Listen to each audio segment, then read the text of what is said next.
The La La Land movie has a really amazing soundtrack, and today I'm going to use it for a very nice hand independence exercise. Did you recognize the melody at the beginning of this video? This melody has a very tricky rhythm, and today I will go through multiple versions of this exercise to help you play the full version in the end. Combining both hands here can be a real challenge, especially if you are not yet comfortable with such playing. Okay, so as usual, you can find the link to this exercise in the description below. At first, let's analyze the rhythm of this short melody for right hand. What do we have here?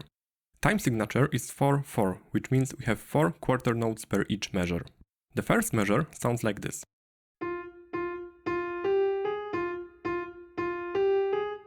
I can also present it visually by drawing the length of each note. Here are my 4 measures. I could put 1 quarter note for each measure. I will keep it as a reference. So in the melody, at the beginning we have 2 quarter notes. Then there are 3 eighth notes. An eighth note takes half the time of a quarter note. In this example, 2 squares. Here we have this additional dot, which means that we have 1.5 of the eighth note.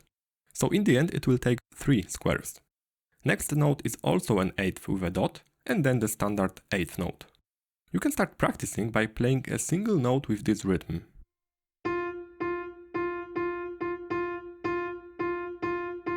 If you can feel it already, then move to this simplified version of this melody.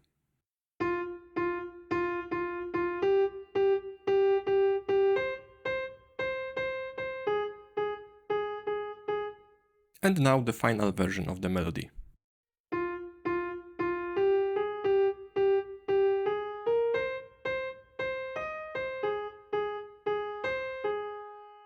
I start the melody with first finger.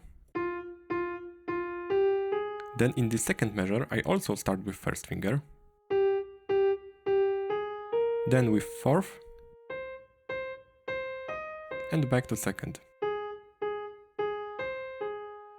And now it's time for both hands. Let's start with single note for right and left hand. So we have D flat in left hand, 4 quarter notes. And for right hand, F note as previously.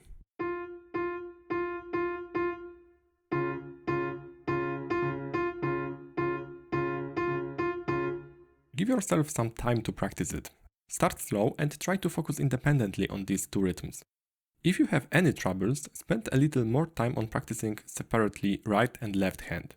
If you are not sure if you keep the correct rhythm, you can always record yourself and compare it with the record from MuseScore, which you can find in the description. Now let's add remaining measures of this simplified melody.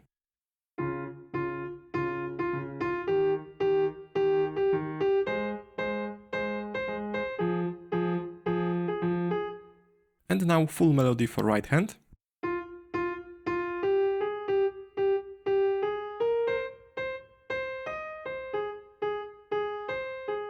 And octaves for the left hand.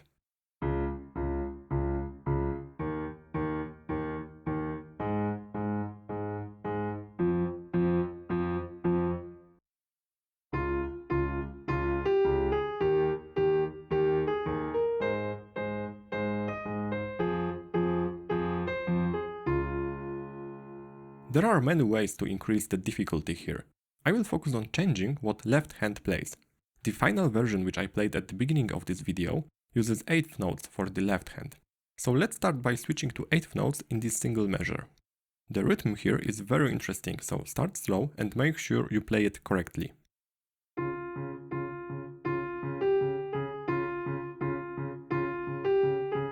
And now all measures with simplified melody.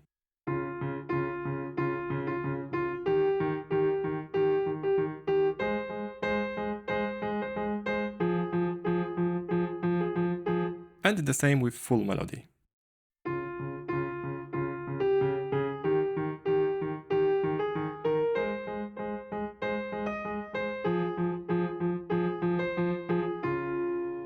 Okay, and now since we have eighth notes in the left hand, we can move to play arpeggios. At first, let's do a simpler version with an octave and 1 additional note. So in the first measure, we previously had D flat note. And now I will also add a perfect fifth in the middle. So 7 semitones from D flat. 1, 2, 3, 4, 5, 6, 7. A flat. And I will play these notes from left to right and back. So remember that this lowest and highest note are actually the same notes, only the note in the middle is new.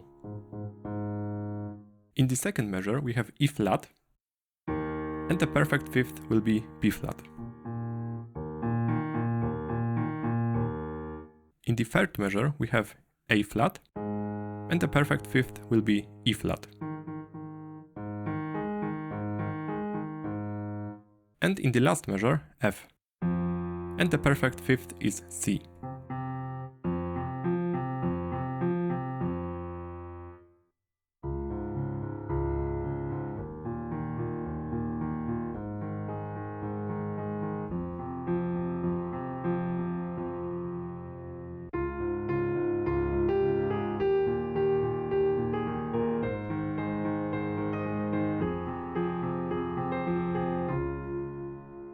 And now it's time for the final version.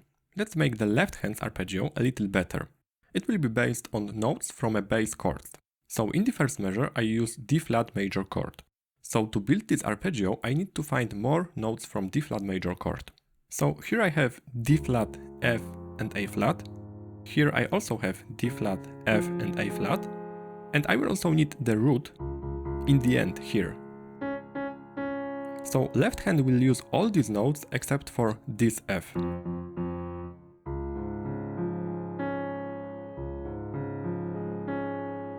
The arpeggio will look like this. Here I move fourth finger to F. So I go through all notes from first D flat and then 2 notes back.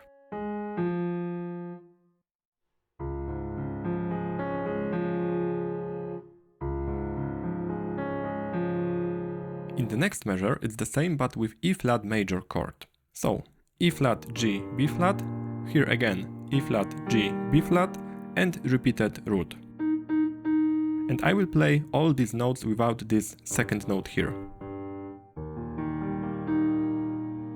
So again I go from this E flat to this E flat, fourth finger to G and 2 notes back.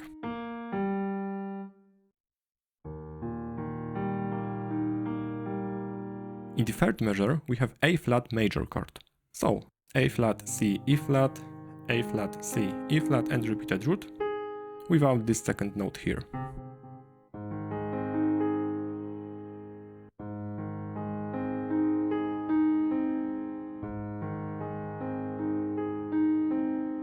And in the fourth measure we have F minor, F, A flat and C, F, A flat and C and repeated F, without this second note.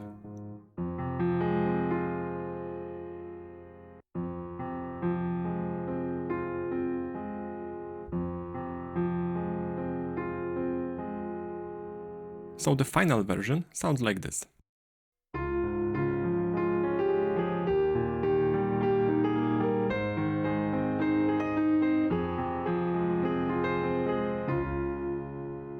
And that's all for today.